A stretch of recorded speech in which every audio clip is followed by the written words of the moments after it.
Alright, so over the past couple of months, we got 2 new Marvel projects. The first of which is She-Hulk, the second of which is Black Panther Wakanda Forever, which I did see last night. In this video, though, I am going to give you guys my thoughts on both films, but before I do, make sure to subscribe, hit the like button, hit the bell, and comment down below what is your opinions about the Black Panther Wakanda Forever and She-Hulk. These are 2 movies that I know a lot of people are going to have very strong opinions about, so I want to know what yours is down below. Getting into this, right now, the MCU is definitely at its worst. It has been in a while because our last 2 projects were Miss Marvel and Thor Love and Thunder, which I hated both of them. They were both terrible. And so going into this one, we now got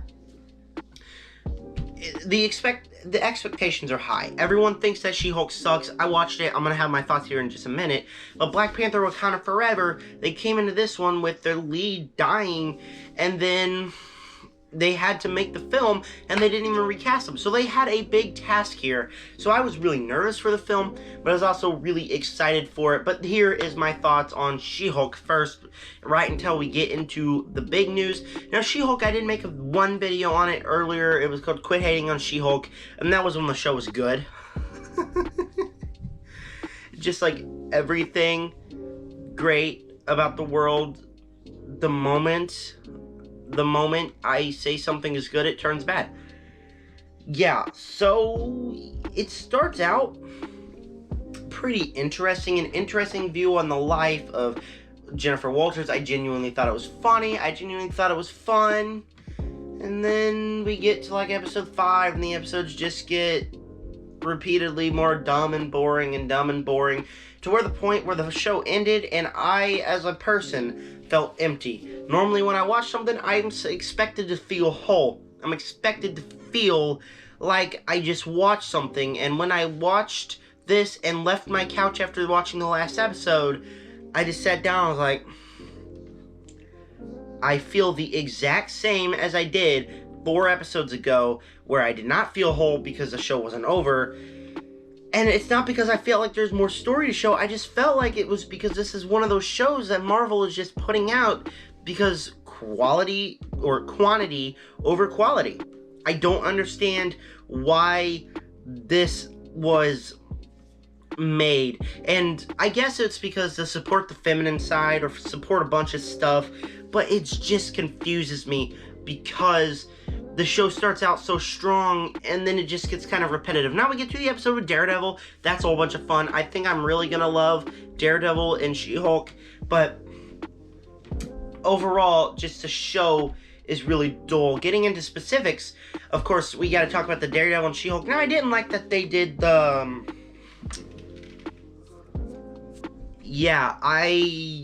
that was weird. I did not like that at all. It was really weird choice to go into this one. But Daredevil as a whole into the MCU, I really think he's going to be a pretty engaging character. And She-Hulk as a character is pretty neat as well. Tatiana Maslany, or I'm sorry, I 100% butchered your name, but you are great as She-Hulk. The character is played very nicely. She's not exactly like the comics, but she's funny. She's got her own personality. It's unique. Obviously, Mark Ruffalo in there is great. All the other cast, especially the females, they all just felt like this. Hi, sister. Okay, so I got my new bath bombs, and then my new makeup products, and then my new, yeah, it felt really weird, because women do not act like that where I come from. And 100%, I just really felt like that part was really odd. But all the other cast here was fun, too. There was some genuine comedic moments in this show that did land. A lot of the times it didn't land, but a lot of times it did land. And so that was fun as well. The action, there's not much of it. It's mainly just a drama or comedy about She-Hulk's life. But the action is decent enough. We gotta talk about the finale, though. And I really thought that it was about to wound up so good with all of the characters and all the plot points that was not making sense in this show, why they were in here, into the finale. And, of course, a woman ruins it. I am 100% getting canceled for that. I've been canceled before. I don't really want to bring up that story, but I've been canceled before. And it's not fun. You go through a lot of drama when you get canceled. And so I don't want this to get canceled, but it was a bad joke. But She-Hulk just completely goes out of there, talks to Kevin, and it does not work. It was about to be so good. I was so excited for how good this show was about to be. And then it just kind of fell off the map to be another 30-minute episode. And that is the show's main problem, is that it keeps its episodes under 30 minutes. Sure, there's 9 of them. Sure, there's about 5 hours in here. But the 5 hours just feel wasted. They just feel like, oh, let's introduce She-Hulk. Nothing felt good. Of course, we get introduced to Scar, and that's basically the only thing about this show that is MCU hype level, minus the fact that Daredevil was in it. That is it. That is the only thing that this show is even worse, is Scar and Daredevil. That's all the show was meant to do, and instead it's just a feminine show. It's like, oh, She-Hulk exists. Let's make a show that's kind of useless, and it kind of bugs me because after I turned it off, I just didn't really give it a second thought, and I just felt like this was another mediocre show that really felt like nothing. It just felt like something that Marvel was throwing into. And after a great year, such as 2021, where I liked every movie, Black Widow and Shang-Chi were not great, but everything else that came out that year was fantastic. And then we get into this year. Nothing has been great besides Doctor Strange in the Multiverse of Madness. I love Doctor Strange in the Multiverse of Madness, but nothing else here has been even remotely good. I haven't enjoyed a thing besides Moon Knight very much up to this point. Of course, we haven't talked about Black Panther. Black Panther does not count as those, but there's only 2 things out of this year of Marvel that's actually been good, and it's because they're focusing over quantity over quality. That's not how you do this. Marvel, you really need to fix this because this show is just an absolute bust. It's not cringe, it's not a big disaster to the MCU. It's fine. I didn't hate it. Thing is, it 110% should have been a better show. They just put no thought into this one, and that bugs the crap out of me because the show that should have been unique, the only thing they threw in this one to actually make it worthwhile was Daredevil and Scar. She-Hulk is getting a C. Not a C+, just a C. Whatever. She-Hulk's dumb. Let's talk about Wakanda Forever. Because, I mean, this movie was dealt such a terrible hand, and I know I just stole that phrase, but whatever. It's so terrible that Chadwick Boseman passed away before they started shooting this film, and so instead of recasting, they decided to have that happen, and for this film, it's perfect. The film isn't that great, but it was a perfect decision to do that because I went on a spoiler review with my brother, so there's not going to be spoilers. If he uploaded it, link in the description. If he didn't upload it, oh well. You can find him. I forget his YouTube name, but whatever. It's perfect.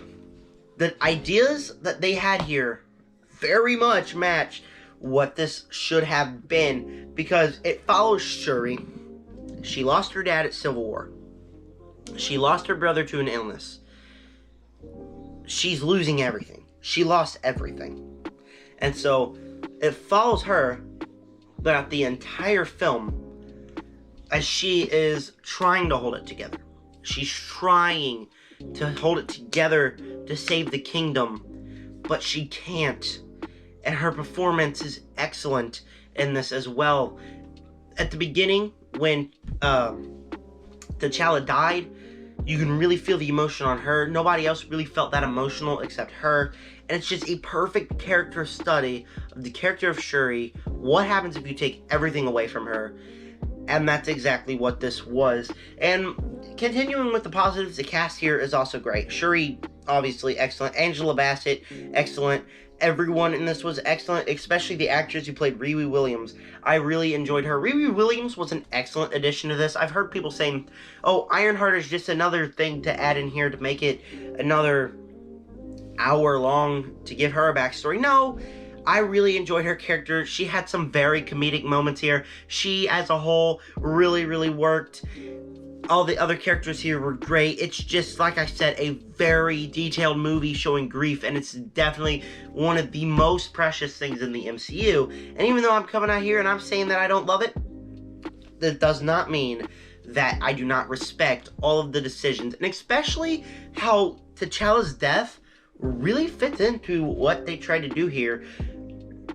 It just gives it a little extra oomph. What they're trying to do here is they're trying to get everyone wanting to attack Wakanda. But then he died. So then it's now everyone's attacking them at their weakest point. And I don't know if that was a real story that they were going for. I could totally see that it was just Namor trying to get Black Panther to go rule the world. But it's so perfect. It was perfect idea to have everyone attack them at their weakest time, that it just adds to the emotions. It adds to everything. Perfect idea. Now the action here, when it's hand-to-hand combat, like that bridge sequence and the sequence in the end where the new Black Panther is battling Namor, I really think those are the action sequences that it really works. But now, starting to get into the little negatives here, I really do not think the execution worked that well. As much as I really think the idea of bringing in kind of this war on Wakanda, I'm not that big of a fan of war execution. And what I mean by war execution is the way it was executed, because it was executed like connected with me into this film. Another problem here is that it does feel like a middle movie. Like, it feels like a planned trilogy, and you do feel the middle movie. As, for example, Ross, what happened to him at the end of the film, it's not really all well developed because you could feel like they are planning another movie. A lot of things that happens. The big climax isn't fully solved. It feels like there should have been more, but then it also feels like there should have been less in the film. And that's because this is totally a middle movie. This is a middle film. You know, when you get a trilogy and things are always a bit too muddled in the second film, this is what this is. And that's what it feels like. And that is a problem, because they were tasked with so much stuff, and I really think this would have worked better if T'Challa did not die, but even though it really worked in a lot of the execution that he did, whatever, I really think that the script should have been a little better. And I'm not saying that it wasn't, because you know what happened, but they had to rewrite the script, so I'm not dogging on the script. I'm just saying that it really feels like a middle film, and I know exactly what's going to happen in the third film. Spoilers here now. T'Challa's son's gonna become Black Panther. They're gonna have a big war with the outside world to where Wakanda will have to go in and shell, and Shuri will die. The entire T'Challa family is dead, except for his child, and they're gonna start fresh. Kind of what they did with Spider-Man No Way Home, because it just resets everything. And I kind of like that idea. I'm not against it, but we need a third film for this film to feel fully developed, because it does not feel like it was fully developed as a whole. But anyways, that was my thoughts on Wakanda Forever. Of course, I got to score it. It's getting a B from me. A lot of the execution and the way it was played out did not work for me, but what they did, because of the tragic event, A+ on how they executed that part, but it wasn't all that enjoyable to watch for me. So I got one more video coming up, and I know, guys, you guys are gonna miss me, because next week I'm going on a vacation and I'm not gonna upload a video for another week. Aren't you guys gonna miss me? Oh!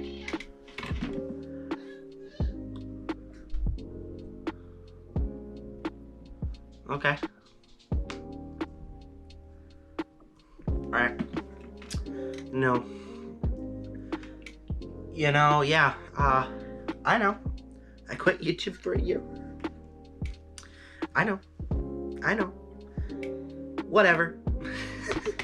Yeah, I know, you guys aren't really gonna miss me all that much. The 79 of you that are subscribed, tell your friends to subscribe. I'm trying to get to 100 by the end of the year. And with that said, for more videos, make sure for you to also subscribe, join the Nerd Army. Peace out.